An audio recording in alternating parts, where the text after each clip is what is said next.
Kita akan memulai dari perkenalan tentang C#, variabel, operator, array, dan kategori basic sampai bertahap mencapai pemrograman tingkat advance. Oke, kita akan segera mulai dengan pertama. Terlebih dahulu untuk Anda, silahkan subscribe di channel ini terlebih dahulu agar dapat mengikuti video-video tutorial kami ini bersama-sama. Oke, kalau Anda sudah melakukan subscribe, mari kita lanjutkan. Pertama, dengan terlebih dahulu Anda dapat melakukan download Visual Studio IDE untuk Windows, atau jika Anda menggunakan Macintosh dapat mendownloadnya juga. Kita akan menggunakan Visual Studio Community 2017. Setelah Anda melakukan download, Anda akan mendapatkan instalasi dengan tampilan seperti ini. Silahkan Anda untuk pilih dengan .NET Desktop Development. Selanjutnya klik install di sini. Ya, ini pilihan untuk komponen-komponen yang paket yang disiapkan oleh Microsoft untuk membantu kita dalam membuat aplikasi sesuai dengan apa bidang yang kita buat. Jika seperti pada mobile gaming, ya, kemudian untuk web dan cloud, kemudian di sini untuk Universal Windows. Nah, ini semua bagian atau paket di sini sudah disiapkan per masing-masing. Saat ini kita akan hanya menggunakan .NET Desktop Development terlebih dahulu. Oke, selanjutnya jika telah Anda lakukan instalasi telah selesai, kita akan mulai dengan menjalankan Microsoft Visual Studio. Ya, kemudian pertama kita akan klik New Project. Kita akan membuat pada Windows Classic Desktop, pilih Console App. Oke. Untuk folder Anda bisa malah menyimpan pada folder yang Anda inginkan. Kemudian pilih untuk nama, pilih latihan. Oke.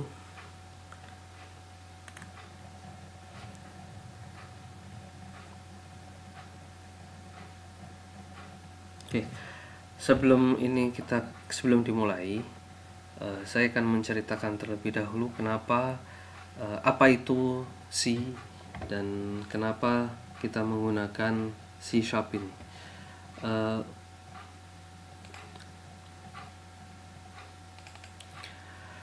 C programming ini dibuat oleh Microsoft, ya, tahun 1999, ya.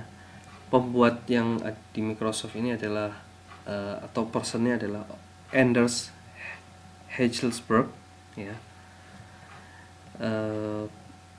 Bahasa pada pemrograman C# ini lebih mudah dimengerti dibandingkan dengan bahasa-bahasa yang lain, ya, walaupun ada banyak kesamaan. Kita nanti akan akan melihat ternyata bahwa pada C# ini banyak kesamaan dengan pemrograman Java, dengan C++, tetapi istimewanya bahwa C# ini memiliki kelebihan-kelebihan lain, ya, yaitu dengan adanya tambahan seperti untuk an event, untuk delete, dan sistem method untuk get set yang lebih simpel, dan kemudian pembuatan variabel untuk keseluruhan variabel dengan lebih mudah, dan masih ada banyak beberapa hal lain yang dapat kita temukan nanti di video-video yang lain. Nah, untuk Visual Studio ini sendiri, ya, ini digunakan untuk menulis kode C#.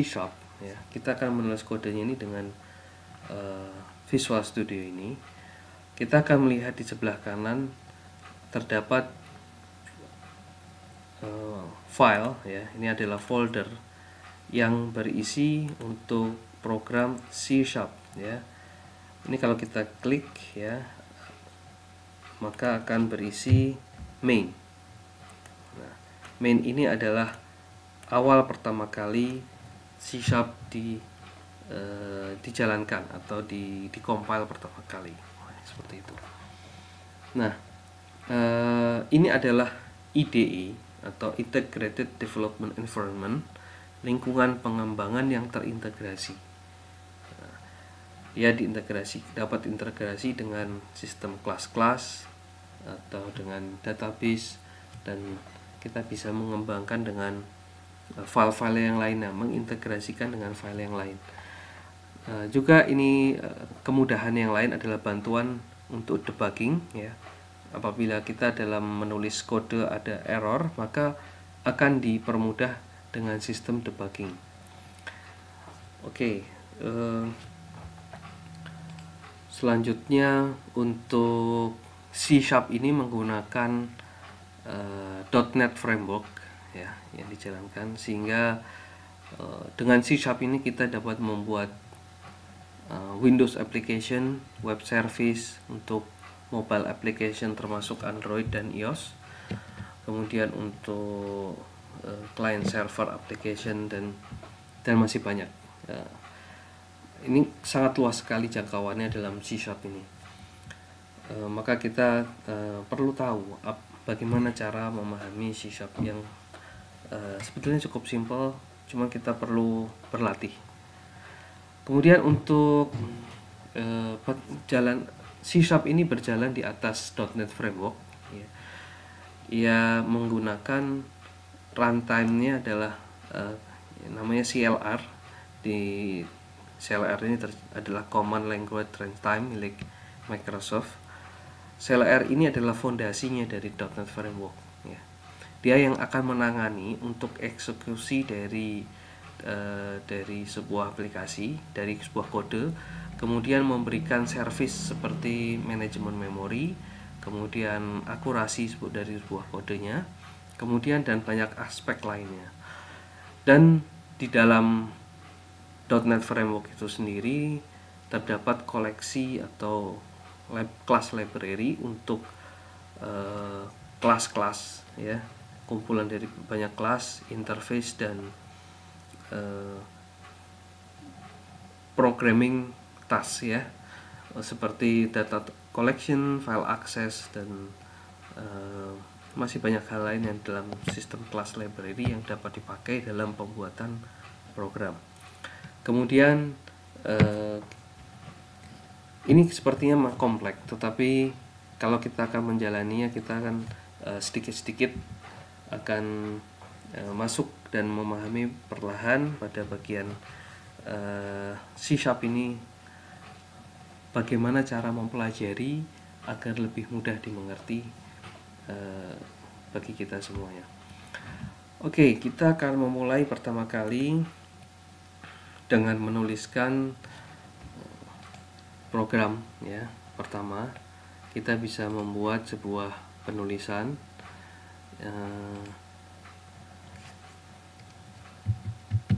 console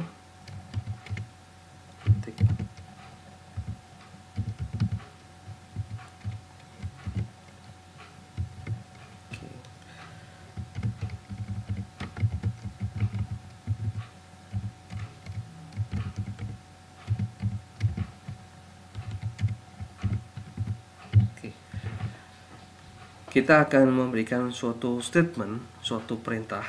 Ini adalah suatu contoh sebuah perintah yang berisi string atau tulisan hello world. Tulisan ini akan ditampilkan pada konsol ya. Kemudian dengan adanya readline, maka dia akan menghentikan proses sehingga tidak terjadi tidak hilang seketika, tetapi akan menunggu dan menampilkan di layar sejenak, seperti itu. Kita akan memulai.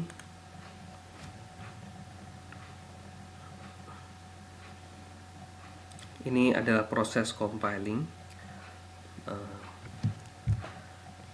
.NET Framework akan mengcompile kode-kode yang ada di project atau property dan akan menampilkan di dalam command prompt ya ini atau konsol.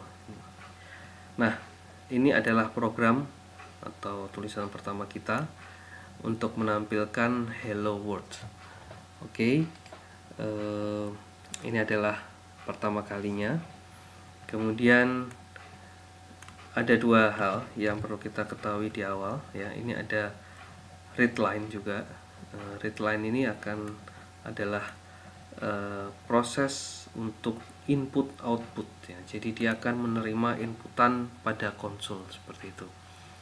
Jadi kalau kita menuliskan sesuatu, ini akan disimpan pada readline seperti itu. Kita akan membahas tentang readline pada video tutorial yang akan datang seperti itu.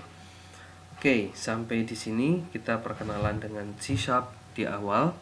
Kita akan ini adalah episode pertama.